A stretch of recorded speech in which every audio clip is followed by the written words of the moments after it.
Padre Celestial, venimos en ti en el nombre de Cristo Jesús. Señor, deseamos conocerte mejor. Deseamos verte en las Sagradas Escrituras. No queremos quedar tal como somos. Queremos cambiar, queremos ser transformados y sabemos que solamente esto sucederá por el poder de tu Espíritu. Entonces nosotros ahora cedemos a ti y a tu voluntad. Nosotros venimos con corazones humildes, dispuestos para aprender. Y pedimos, Señor, por favor, que nos das la habilidad de entender lo que vamos a estudiar y que puede tener un impacto en nuestros pensamientos. En el nombre de Jesucristo. Amén. Seguimos nuestra serie de Jesús revelado. Llegamos a lección 9, que trata del Dios del cielo. Este es el pensamiento simple por el estudio de esta mañana. En el futuro periodo de la tribulación, los dos testigos testificarán de Jesucristo como el Dios del cielo y la fuente de los juicios de la tribulación. Después de la resurrección, el arrebatamiento de la iglesia, no quedará ningún creyente en la tierra en el comienzo del periodo de la tribulación. Nosotros sabemos que el arrebatamiento o el rapto de la iglesia sí es una enseñanza bíblica. En 1 de Tesalonicenses, capítulo 4, dice que los muertos en Cristo resucitarán primero o levantarán primero. Y los que estemos vivos, que hayamos quedado hasta la venida del Señor, seremos arrebatados juntamente con ellos en las nubes al encuentro del Señor en el aire. Y en este día vamos a estar transformados y dados cuerpos de inmortalidad y incorrupción. Significa que ya no puede envejecer, ya no tendrá pecado y jamás vamos a volver a morir. Y después de la resurrección y el arrebatamiento de la iglesia, puede haber un breve periodo intermedio, una transición entre el rapto de la iglesia y el comienzo de la tribulación. ¿Por qué digo eso? Y la razón es porque el rapto de la iglesia es inminente. Puedes ver muchos pasajes de Escritura que describen a la venida de Jesús para el cuerpo de Cristo de hoy, que es la iglesia, como una venida que es inminente, que puede suceder en cualquier momento. Y sin embargo, sabemos que la tribulación va a empezar con algo específico. La tribulación comenzará cuando el anticristo firme un acuerdo de paz de 7 años con Israel. Y no es necesariamente justo después del rapto, aunque sabemos que probablemente va a ser muy pronto después de este evento. Entonces el anticristo llegará a la cabeza de una alianza de 10 naciones y liderará una religión mundial ecuménica, es decir, una unión de todas las diferentes religiones en el mundo. Pero 144,000 judíos de las 12 tribus de Israel se convertirán en nuevos creyentes durante el primer año y 9 meses de la tribulación, el primer cuarto de la tribulación. Y los 144,000 presentarán un testimonio único del único Dios verdadero, que es el Dios de Israel. Es probable que Dios los use como evangelistas para alcanzar innumerables almas que depositarán su fe en Jesucristo durante la tribulación, conocido como la gran multitud. También tendrá un sello de protección para que sobrevivan a los juicios de la tribulación que Jesús derramará sobre la tierra como la ira de Dios. Sin embargo, si todos los creyentes son arrebatados antes del comienzo de la tribulación, entonces, ¿cómo sabrá el mundo que los juicios de la tribulación provienen del Padre y de Jesucristo? Es una pregunta muy importante. Bueno, cuando Jesús abra el sexto sello, los habitantes de la tierra dirán: caigan sobre nosotros y escóndanos de la presencia de aquel que está sentado en el trono y de la ira del Cordero. Porque ha llegado el gran día de la ira de ellos, ¿y quién podrá sostenerse? Pero aún no está claro cómo sabrán los habitantes de la tierra que sus juicios provienen del Dios de la Biblia, el que está sentado en el trono y el Cordero. Entonces, el ministerio de los dos testigos probablemente identificará los juicios de la tribulación como provenientes de Jesucristo. También pueden ser fundamentales en la salvación de los 144,000, quienes son fundamentales en la salvación de la gran multitud de todas las naciones que confiarán en Cristo durante la tribulación. Por favor, abran sus Biblias conmigo en Apocalipsis capítulo 11, empezando en versículo 1.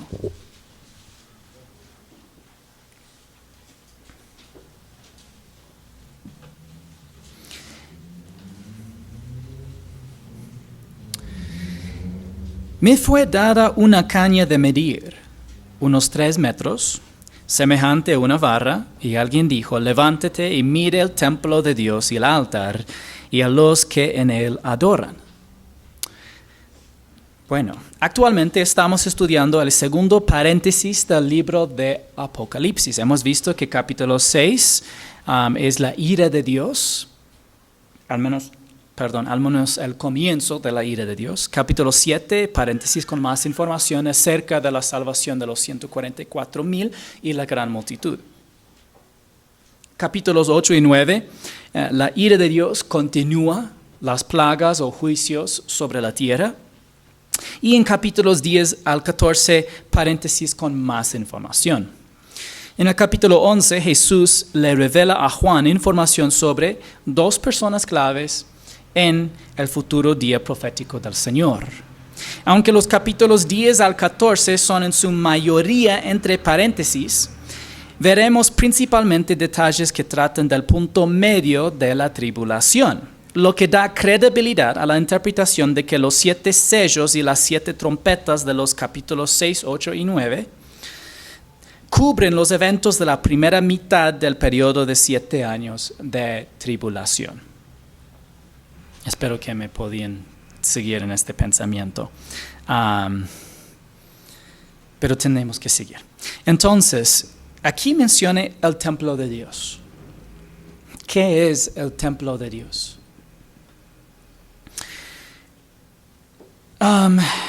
Y en 966 a.C., el primer templo judío fue construido por Salomón, hijo de David. En 586 a.C., el primer templo judío fue destruido por los babilónicos. En 516 a.C., el segundo templo judío fue construido por Zorobabel. Y en 70 después de Cristo, el segundo templo judío fue destruido por los romanos. Un poco de historia acerca del primer y segundo templo judío. Ahora, según las Escrituras, habrá un tercer templo judío. Varios eventos proféticos futuros están vinculados al templo judío, lo que significa que eventualmente se construirá un tercer templo judío. Habrá un tercer templo judío. Mucha gente protesta y dice, pero es imposible que se construya un tercer templo porque la cúpula de roca musulmana se encuentra en el monte del templo judío. Y no sé cómo se resolverá ese dilema. Solo sé que confío en la infalible palabra de Dios. Antes del renacimiento de la nación de Israel, los críticos señalaron que la mayoría de las profecías bíblicas se refieren a una nación literal de Israel en su tierra ancestral. Pensaban que la ausencia de un Estado judío demostraba que la palabra de Dios no era confiable. Para resolver ese aparente problema, a lo largo de los siglos, muchos teólogos cristianos negaron que el Israel nacional tuviera siquiera un futuro en las promesas de Dios. Pero fue un método apologético que adaptaron al mundo, en lugar de interpretar el mundo según lo que dice la palabra de Dios. Pero en 1948, se demostró que todos estaban equivocados. La nación de Israel como Estado judío renació en la tierra que Dios les prometió, Y cuando nos acercamos a un pasaje como este del Apocalipsis, debemos reconocer la palabra de Dios como la autoridad final de la verdad. Dios dijo que Israel regresaría a su tierra natal y así lo ha hecho. Dios también predijo que nuevamente se levantará un templo judío en Jerusalén y así será. ¿Ya? Entonces es súper importante que cuando leemos la palabra de Dios creemos lo que Dios dice en su palabra escrita. El templo de Dios se refiere al tercer templo judío que será reconstruido antes de la mitad del futuro periodo de tribulación de 7 años. Tú dices, ¿en qué punto? ¿Antes de comienzo la tribulación se reconstruirá o durante los primeros 3 años y medio? La respuesta correcta es no sabemos, porque las escrituras no nos dicen. Aunque los hombres construirán el templo será construido para el único Dios verdadero y Él lo considerará suyo. Porque Dios le dijo a Juan que midiera el templo, su altar y sus adoradores. Bueno, Dios evaluará el templo y sus adoradores. De medir el templo indica una evaluación por parte de Dios. Aunque el tercer templo será construido por hombres, en última instancia, Dios juzgará el culto que ahí se le ofrece. Y esto es muy importante para nosotros de notar. No es fácil para nosotros hacer que la adoración se centre en cómo nos sentimos en lugar de en lo que Dios piensa. ¿No es fácil eso? ¿No es fácil enfatizar todo en qué pensamos nosotros en lugar de qué piensa Dios? ¿Sí o no? Creo que estamos un poco dormidos esta mañana. Usted dice, ¿en qué sentido, pastor? En todo sentido. En el sentido que nosotros fácilmente solamente construimos en nuestra propia mente una idea de qué es una buena o verdadera adoración y ni siquiera examinamos las Sagradas Escrituras para preguntarnos qué realmente agrada a Dios. Y esto es problemático. En el primer año de su ministerio público, el Señor Jesús dijo esto en Juan 4:24. Dios es espíritu y los que lo adoran deben adorar en espíritu y en verdad. ¿Ya? En espíritu y en verdad, algunos maestros creen que esto es en un hendiadys. Y un hendiadys son dos conceptos que juntos forman un pensamiento. Quiere decir la adoración verdaderamente espiritual. Verdaderamente espiritual. Está bien también decir espíritu en verdad, pero entonces esto define qué es verdaderamente espiritual. Está ligada a la verdad de la palabra de Dios. La adoración verdaderamente espiritual es una necesidad. Y es muy importante que el Padre busque a aquellos que lo adoren de esta manera. Solo podemos determinar que es adoración verdaderamente espiritual a partir del estándar de la palabra escrita de Dios. Amén. Bueno, seguimos. Dice, pero excluye el patio que está fuera del templo y no lo midas, porque ha sido entregado a las naciones y éstas pisotearán la ciudad santa por 42 meses. ¿Qué es la ciudad santa? Jerusalén. Jerusalén y el templo serán pisoteados por las naciones durante 42 meses, habla de 3 años y medio, la segunda mitad de la tribulación. La segunda mitad de la tribulación. Otorgaré autoridad a mis 2 testigos y ellos profetizarán por 1260 días, vestidos de cilicio. Los 2 testigos profetizarán durante 1260 días, habla de 3 años y medio, la primera mitad de la tribulación. ¿Ya? Otra vez vemos cuando algunos maestros dicen, no hay lugar en la Biblia que dice que la tribulación habrá 7 años. Y digo, ¿en serio? Porque aquí encontramos tanto en Apocalipsis capítulo 11 como también encontramos en Daniel capítulo 9 y también Daniel capítulo 12. Este versículo nos da otro ejemplo de los números en el libro de Apocalipsis y cómo deben interpretarse literalmente. De lo contrario, una interpretación alegórica haría que el valor numérico carezca de significado. Si 1260 días no representa 1260 días, un número tan específico, ¿ya? Si no significa esto, entonces significa cualquier cosa. Y significa cualquier cosa significaría que no tiene ningún significado que se puede conocer o discernir. Entonces tiene que significar 1260 días. Y la única razón que menciono esto es porque hay maestros de la Biblia que dicen, bueno, aquí dice 1260 días, pero es una referencia de un tiempo largo en general. ¿En serio? Hay palabras en griego para decir un tiempo de largo en general. Pero Dios inspiró a Juan para decir específicamente que habrá un ministerio de 3 años y medio en la primera parte de una tribulación que viene sobre la tierra que durará 7 años. ¿Qué sabemos de los 2 testigos? Dice, estos son los 2 olivos y los 2 candelabros que están delante del Señor de la tierra.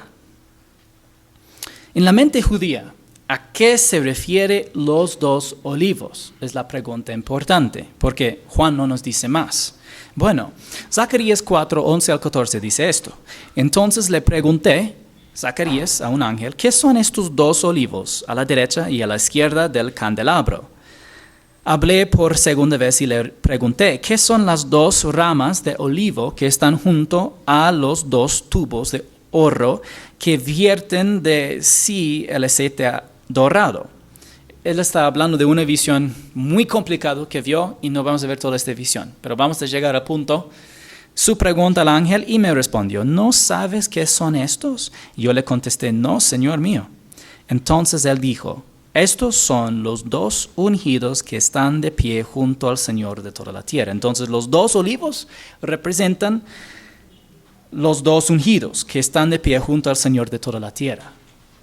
Ahora, en la visión de Zacarías, el contexto sugiere que los 2 olivos eran Josué, el sumo sacerdote de Israel en esa época, y Zorobabel, el gobernador de Jerusalén, que construyó el segundo templo judío. En ese pasaje, el Señor hizo esta famosa declaración en Zacarías 4:6. Yo memoricé este versículo de niño en la escuela dominical. Continuó él y me dijo, esta es la palabra del Señor a Zorobabel. No por el poder ni por la fuerza, sino por mi espíritu, dice el Señor de los ejércitos. En la visión de Juan, los 2 árboles, los 2 olivos, no son Josué y Zorobabel. Obviamente en la tribulación no hace referencia a estos 2 personajes. Pero el profeta Juan nos está diciendo que tendrán un ministerio similar. Su ministerio estará dirigido al pueblo de Israel principalmente y serán empoderados por el Espíritu Santo. Ahora, la otra posibilidad es que los 2 testigos cumplan la profecía de Zacarías sobre los 2 olivos y que Zacarías no tenía la intención de que identificáramos a los 2 olivos en Zacarías 4 como el sacerdote y gobernador de Jerusalén, sino a estos 2 testigos del futuro periodo de tribulación. Y ya voy a mencionar algo acerca de su identificación, porque tal vez tú dices, entonces no entiendo quiénes son los 2 testigos. ¿Quieres saber la verdad? No sabemos. Eso es la verdad. Esto es la verdad. Ustedes dicen, no, pastor, yo he escuchado muchos pastores que dicen enfáticamente es Elías y Mosías. ¿Ya? Qué bueno para ellos. Sin embargo, este pasaje no dice así. ¿Ya? Pero ya vamos a hablar de esto en un momento. ¿Cómo será su ministerio? Y de verdad había mucha más información. Yo tenía bastantes más notas y tenía que al fin solamente borrarlas porque encontré que en el fin podría demorar tal vez media hora o hasta 1 hora solamente demostrándoles que no sabemos quiénes son los 2 testigos. ¿Ya?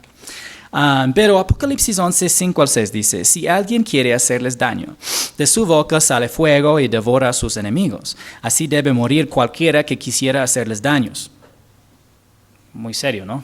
Ya, yo vi a un maestro dijo, no creo que literalmente sale fuego de sus bocas, pero dice, así debe morir cualquiera que quisiera hacerles daño. Es súper claro, cuando ellos están en peligro, ellos pueden hacer salir fuego de sus bocas y devorar, destruir a sus enemigos. Creo que está tan sencillo y claro como está escrito.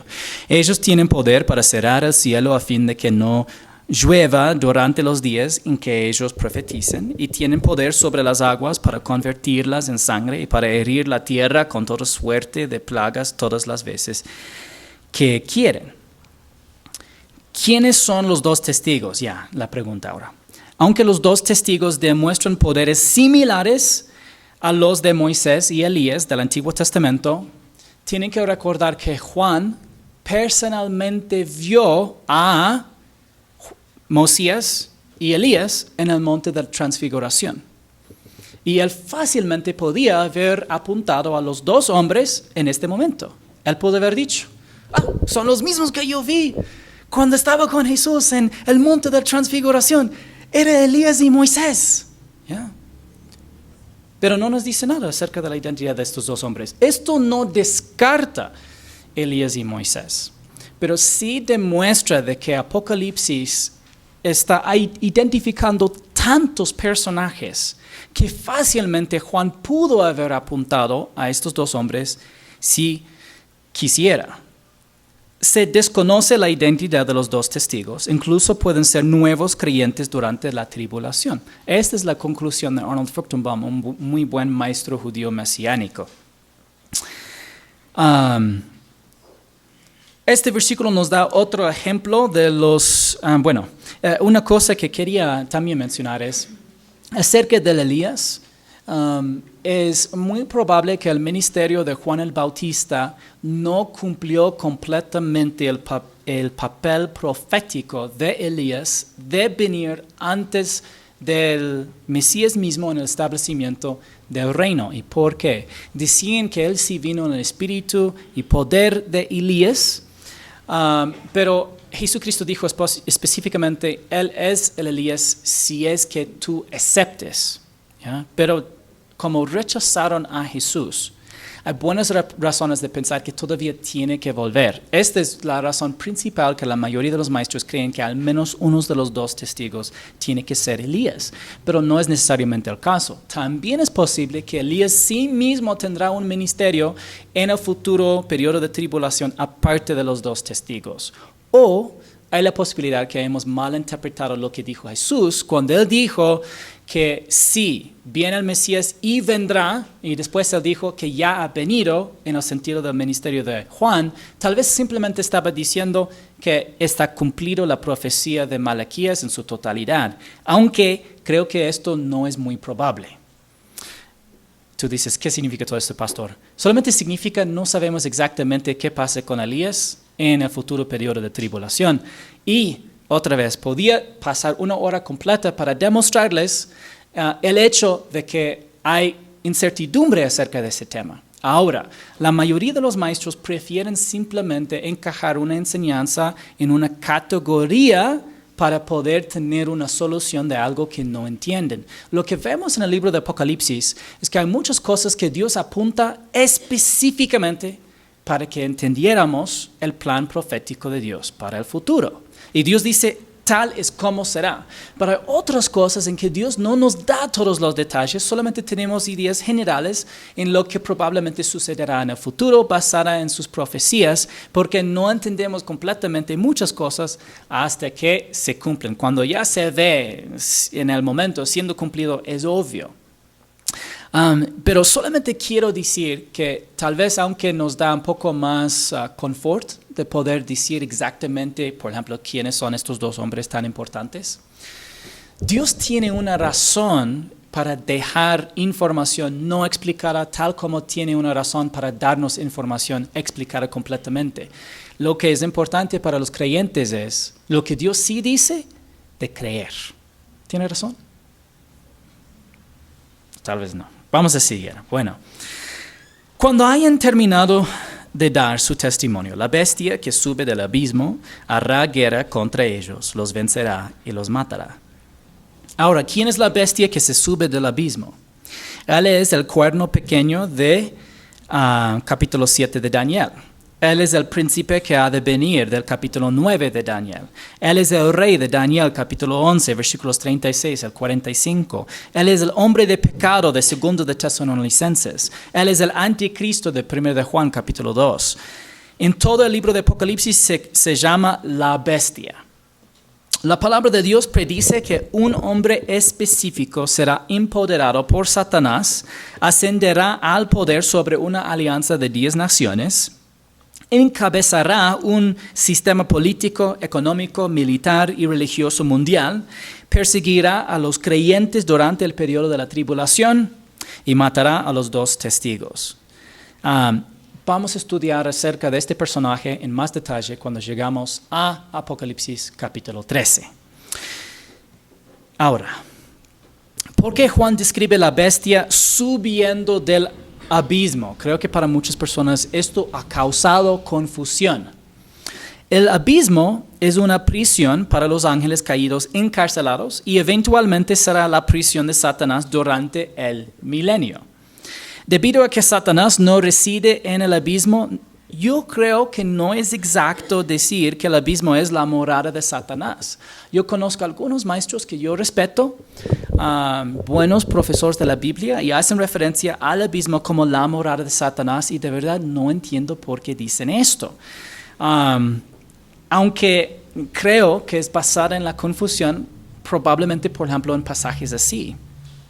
Pero todavía, aunque realmente el abismo no es la morada de Satanás, como sabemos, es el último lugar donde quiere ir y no va allá hasta el fin de la tribulación, y incluso tiene que estar lanzado ahí por fuerza y encadenado ahí para que se quede.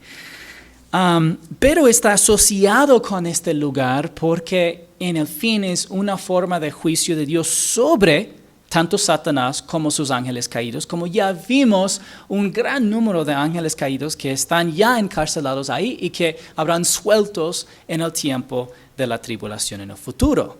De hecho, es similar a la frase hijos de ira. Hijos de ira no significa hijos con mucha ira. Hijos de ira significa hijos o personas en la tierra que están identificados con la futura ira de Dios que caerá sobre ellos. Es decir, están identificados con algún juicio que Dios tiene sobre ellos. Y entonces, de este sentido, tiene mucha razón que sería conocido la bestia que sube del abismo, porque está identificado con un juicio que va a caer sobre Satanás, pero de hecho incluso el abismo está asociado con Satanás y sus ángeles. Entonces señala la fuente del poder de la bestia, y esto es Satanás y sus demonios. En el punto medio de la tribulación, Satanás le dará poder al anticristo para matar a los 2 testigos. Este versículo nos da otro ejemplo de los números. Disculpe, esto es una nota que no debería estar ahí. Matará a los 2 testigos.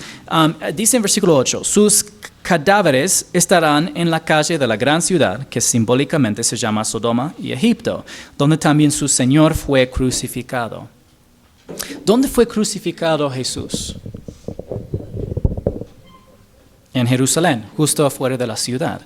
El pueblo de Israel y la ciudad de Jerusalén alcanzarán su punto máximo de inmoralidad y apostasía espiritual durante la primera mitad de la tribulación. ¿Y por qué digo esto? Inmoralidad y apostasía espiritual. Porque esto es lo que representa Sodoma, inmoralidad, y Egipto, apostasía espiritual. Entonces, de hecho, así habrá la condición espiritual de Jerusalén en la primera mitad del futuro periodo de tribulación en la tierra. A pesar de los juicios de la tribulación, los ministerios de los 2 testigos y de los 144,000, el pueblo de Israel seguirá endureciendo su corazón junto con el resto de los habitantes de la tierra. Quiero mencionar algo en breve. Es tan fácil para nosotros de ver a los incrédulos y de estar asombrados por su incredulidad. Pero ¿qué pasa con nosotros? ¿Quiénes conocen más de Dios? Nosotros, pues. ¿Quiénes conocen su palabra? nosotros pues. Yo no estoy muy sorprendido por la incredulidad de los incrédulos. Lo que debería sorprendernos es nuestra propia incredulidad. Es la razón que el escritor de Hebreos dijo, hoy, si escuchas su voz, no endurezcan sus corazones. ¿Estamos aquí para escuchar la voz de Dios? ¿O solamente para ver un espectáculo? Ah, sí, los incrédulos en el tiempo de la tribulación, mira, no puedo creer cómo van a ser. Y no de llegar aquí, de conocer mejor a Jesús y de estar sorprendidos, asombrados por nuestra propia incredulidad. Dice, wow, no puedo creer que yo estoy preocupado y solamente viviendo a la luz de todo lo terrenal. Y ahora viendo el libro de Apocalipsis me da una mirada a lo eterno, al futuro, al plan profético de Dios. Y ahora yo veo que mi corazón no está bien. No hay ninguna persona aquí hoy que debería ver el libro de Apocalipsis y creer que estés bien. Debemos pensar que necesitamos ser cambiados. Eso es lo que yo veo cuando veo el libro de Apocalipsis. Y espero usted también. ¿Ya? No estamos aquí para justificarnos, estamos aquí para transformarnos. Hay una gran diferencia. Los habitantes de la tierra y Israel, puedes imaginar, tienen los dos testigos que están haciendo estos milagros. Tienen los 144,000 probablemente judíos ortodoxos, es decir, los hombres más respetados en la religión de los judíos, probablemente son los que van a convertirse en los 144,000, los primeros creyentes en el tiempo de la tribulación, y ellos tendrán un testimonio único, y a pesar de todo eso, la ciudad de Jerusalén no va a creer. Esto también nos dice la verdadera calidad espiritual de la adoración en el tercer templo. En el templo, el sacerdocio levítico renovado ofrecerá sacrificios a Yahweh, el Dios de Israel, pero ofrecerán esos sacrificios en incredulidad, sin reconocer que Jesús es Yahweh, que se hizo hombre y murió en la cruz por sus pecados. Los sacrificios del sacerdocio levítico que de pronto los niños están aprendiendo en la escuela dominical, me sorprendió de grande manera cuando pregunté a unos de los niños después de la semana pasada acerca de lo que aprendieron, y me explicó en detalle acerca de unos de los sacrificios levíticos. Y yo estaba de verdad con mucha alegría de ver esto. ¿Y por qué? Porque están aprendiendo acerca del simbolismo que se apunta a Jesús de una forma especial. No es porque van a empezar a hacer sacrificios, por si acaso. Pero estos sacrificios eran diseñados para señalar a la persona de Jesucristo, al sacrificio perfecto por los pecados. Estos sacrificios demostraron que la humanidad es culpable ante Dios y que el problema del pecado solo puede resolverse mediante un sacrificio inocente. Esta semana pasada también estaba compartiendo el evangelio con un joven y yo le dije a él, yo merezco irme al infierno. Y él dijo, no, ¿cómo así? ¿Tú no mereces ir al infierno? Yo dije, a ver, yo he quebrantado los mandamientos de Dios. Y él dijo, bueno, eso sí. ¿Y qué es la paga del pecado? Me dijo, la muerte. Entonces, ¿merezco yo ir al infierno? Y él dijo, ya, veo. Y esto es importante. Todos merecemos el juicio de Dios. Todos merecemos la condenación. Y la única razón que pensemos que no merecemos esto es porque no entendemos la justicia de Dios. Y si han estado viniendo y aprendiendo acerca de Dios, como vemos en la palabra de Dios, deberías reconocer entonces que la justicia de Dios es infinita, es completamente santa. Y esto significa que no hay ni una sola persona que cumple sus perfectos estándares de conducta correcta. Todos somos transgresores, todos somos pecadores y todos nosotros merecemos un parte en el lago que arde con fuego y azufre, que es la muerte segunda. El problema de pecado no es solo cómo daña nuestras relaciones con los demás, sino ante todo cómo daña nuestra relación con Dios. Nos pone en enemistad con Él y nos coloca bajo justa condenación. Y como juez justo y santo, Dios debe juzgar el pecado y condenar al pecador. Esto significa usted y yo. Todos hemos quebrantado la ley de Dios y por lo tanto merecemos la paga del pecado. ¿Y qué es? Y esto significa una separación espiritual de un Dios santo, perfecto y justo. Y finalmente esto nos lleva a la eternidad separada de Dios en un lugar de consciente sufrimiento que se llama lago de fuego. Entonces Dios mismo se hizo hombre y murió en una cruz por nuestros pecados. Murió como nuestro sustituto. Un sustituto es alguien que está parado en el lugar de otra persona para tomar su lugar. Y en este caso, para llevar sobre sí mismo todos nuestros pecados. Jesús murió en nuestro lugar y resucitó al tercer día, y ahora solo recibimos la vida eterna cuando ponemos nuestra fe solo en Él. Para hacer eso tenemos que transferir nuestra fe de las cosas que no pueden salvarnos a Jesucristo y a la suficiencia de su muerte sustitutiva en la cruz y en su victoriosa resurrección. Tenemos que decidir en qué vamos a apostar nuestro destino eterno. Pero la cosa es En este caso, acerca de nuestro destino eterno, Dios no permite que hacemos apuestas a medias en dos diferentes cosas. Para Él, o es todo en alguna otra cosa, o es todo en Jesús. Note que el Señor es identificado como su Señor, donde también su Señor fue crucificado. Anteriormente se refirió a ellos como mis dos testigos. Significa que ellos tienen una relación personal con Dios. Y eso es la base de todo el ministerio que ellos tienen en la tierra. Es fácil por nosotros enfatizar en los personajes. Creo que es parte de la razón que queremos que sea alguien que podemos identificar, para ya imaginar en nuestra mente quién será ese personaje. Pero realmente todo el ministerio de ellos tiene que ver con Jesús y todo está basado en su relación con Jesús, tal como también nuestras vidas. Es fácil aceptar que esto, la muerte de ellos por su fe, les sucederá a los dos testigos, pero todos los creyentes en Cristo pueden esperar persecución si lo siguen fielmente. Y yo sé, nosotros no queremos sufrir por nuestra fe. No es malo de decir, no quiero sufrir. Pero tenemos que decidir qué vale más a la luz de la eternidad. Nuestro confort, o si sea necesario, nuestro sufrimiento, pero por el caso de Cristo.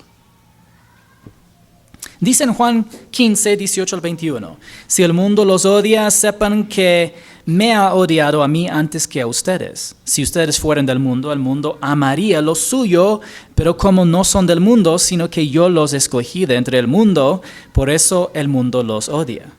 Acuérdense de la palabra que yo les dije, un siervo no es mayor que su Señor.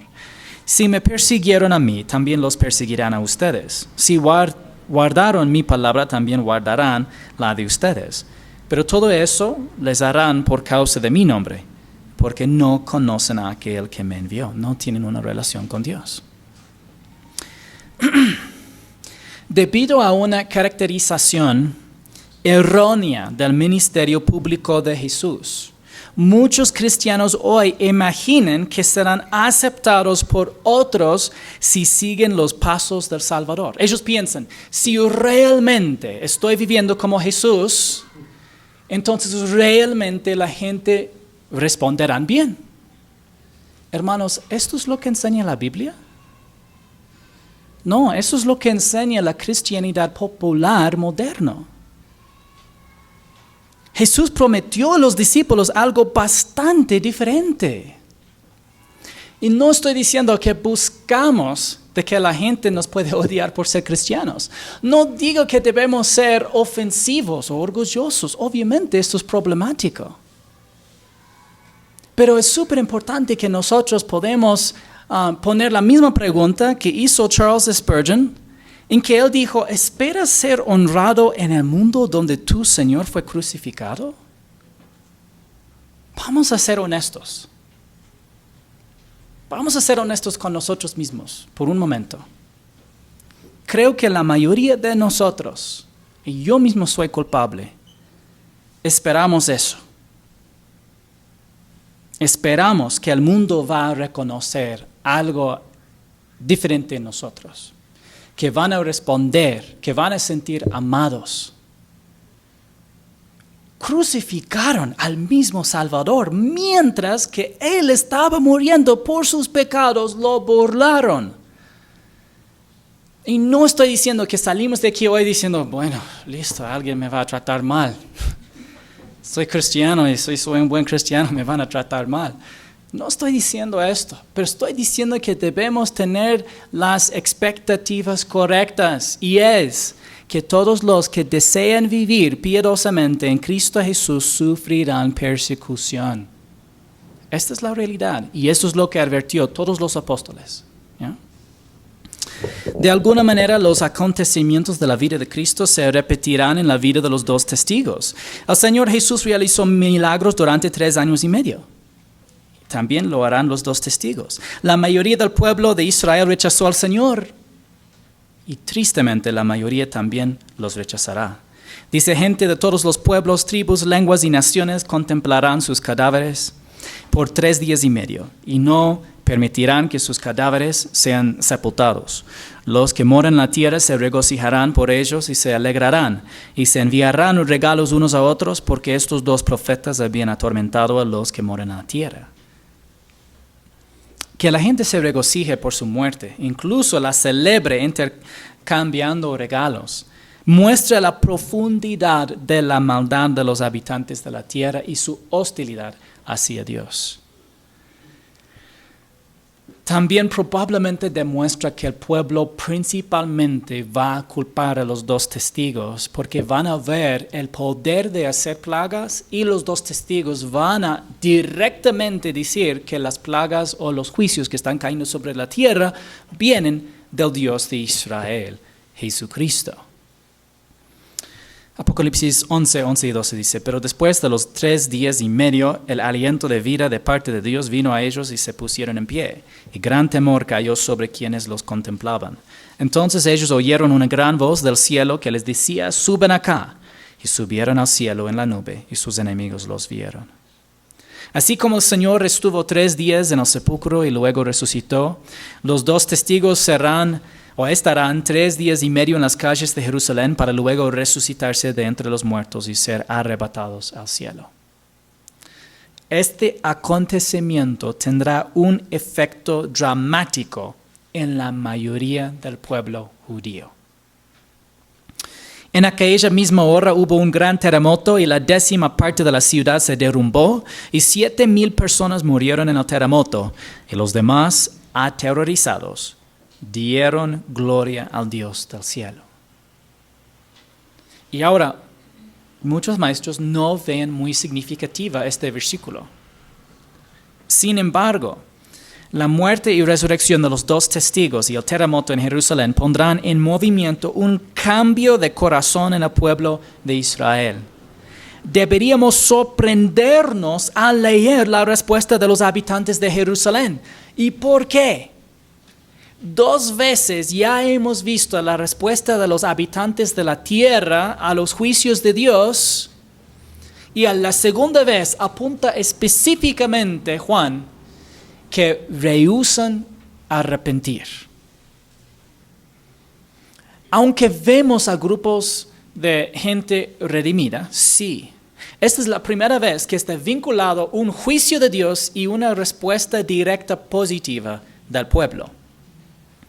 Ahora Juan registra que los habitantes de Jerusalén dan gloria al Dios del cielo. Estoy de acuerdo, no significa necesariamente que todos están salvos, pero sí creo que ya están preparados su corazón para un cambio Este evento dramático los impactó para que en lugar de rugir y de estar enojados con Dios, en este momento ellos de pronto ya están dando gloria a Dios.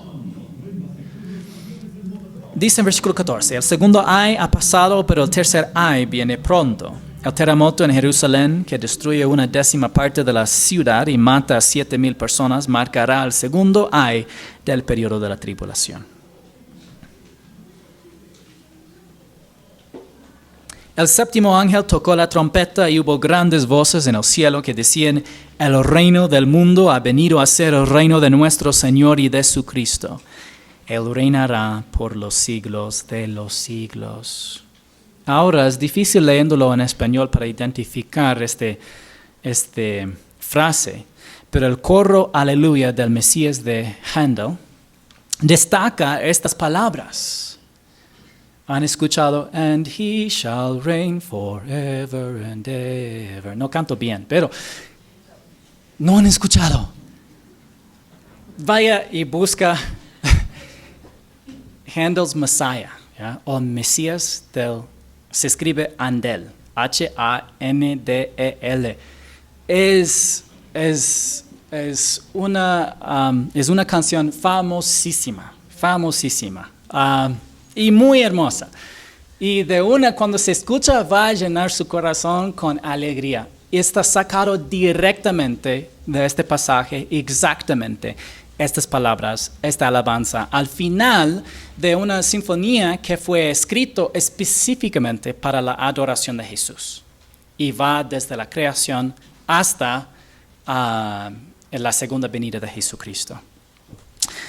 También lleva palabras de Apocalipsis capítulo 19. Pero entonces, ¿qué significa esta declaración? El reino del mundo ha venido a ser el reino de nuestro Señor y de su Cristo. Él reinará por los siglos de los siglos. Bueno, la séptima trompeta anticipa la victoria divina y el establecimiento del reino mesiánico. Esto también nos dice que la séptima trompeta introduce la segunda mitad de la tribulación y todos sus eventos, incluida la segunda venida, cuando el mundo llegará a ser el reino del Señor. ¿Y por qué es esto significativa? Bueno, vamos a seguir leyendo. Y los 24 ancianos que estaban sentados delante de Dios en sus tronos se postraron sobre sus rostros y adoraron a Dios, diciendo, te damos gracias, oh Señor Dios Todopoderoso, el que eres y el que eras, porque has tomado tu gran poder y has comenzado a reinar. Los 24 ancianos que representan la iglesia arrebatada y recompensada, consideran que el comienzo del reino del Señor en la tierra coincide con los acontecimientos que siguieron al toque de la séptima trompeta. A lo largo de toda la Escritura, los profetas anticiparon un reino, futuro reino, literal, gobernado por el Señor en la tierra. Algunos ramas de la teología cristiana enseñan que Jesús reina sobre un reino espiritual y que nunca tuvo la intención de establecer uno terrenal. ¿Ya? Y creo que esa interpretación ignora las declaraciones claras de las Escrituras. Hermanos, por favor, no saquen su teología de la serie Los Escogidos, por ejemplo. Ellos literalmente tienen en Juan capítulo 3, cuando Jesús dice, si no nacieres de nuevo, no puedes entrar en el reino de Dios. Y Nicodemo le contesta y dice, esto habrá un problema con los romanos. Y él dice, no un reino así. Sí, un reino así. Siempre tuvo Jesús la intención de establecer un reino terrenal, literal. Y es lo que anticipan que va a ser establecido todavía en el futuro. La única razón que no los dio el reino es porque lo rechazaron. Espero que entiendan este punto. Hemos estudiado a lo largo de todo nuestro estudio de la vida de Cristo. Está súper claro. Todas las referencias al reino, todas están futuras. Y vas a ver que sigue siendo futuras. Es la verdad que hay el reino de los cielos en el cielo. Pero está en el cielo y no está en la tierra y no estará en la tierra hasta que Jesús venga a la tierra. Y vemos aquí mismo que están esperando los ancianos de que Jesús establecerá su reino. Todavía en el futuro, para la mitad de la tribulación. ¿Tiene razón? Tal vez. Ya. Y si no, pueden ir y pueden ver todos los 104, 105 videos que tenemos del estudio de la vida de Cristo. Y a lo largo de todo esto va a ver claramente el plan y programa de Dios para el futuro reino que concuerda exactamente con lo que leemos aquí.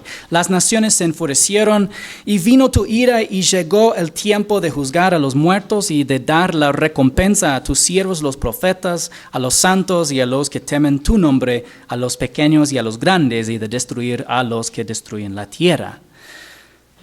Y demuestra una enemistad, una hostilidad hacia Dios que nos sorprende, pero es algo que fue profetizado en el Antiguo Testamento. Estudiaremos más también en el futuro, especialmente cuando llegamos a Armagedón.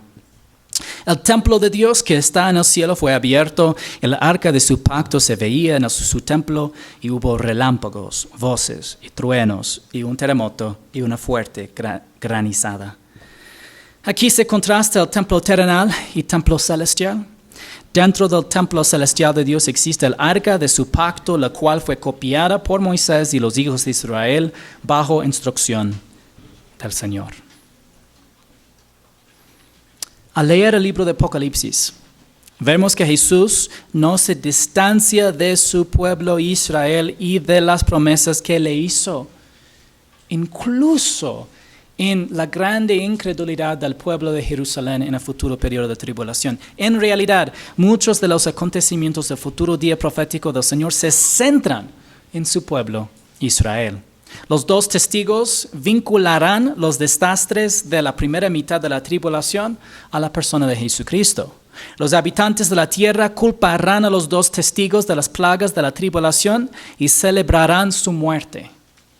Cuando resucite de entre los muertos, tendrá un impacto en los corazones y las mentes del pueblo judío, de modo que estarán preparados para aplicar la advertencia de Jesús de huir de Jerusalén cuando vean la abominación desoladora que el anticristo establecerá pronto tras la muerte de los dos testigos. Si Dios permite, vamos a ver a todos los eventos, porque hay muchos eventos que ocurrirán directamente en la mitad de la tribulación.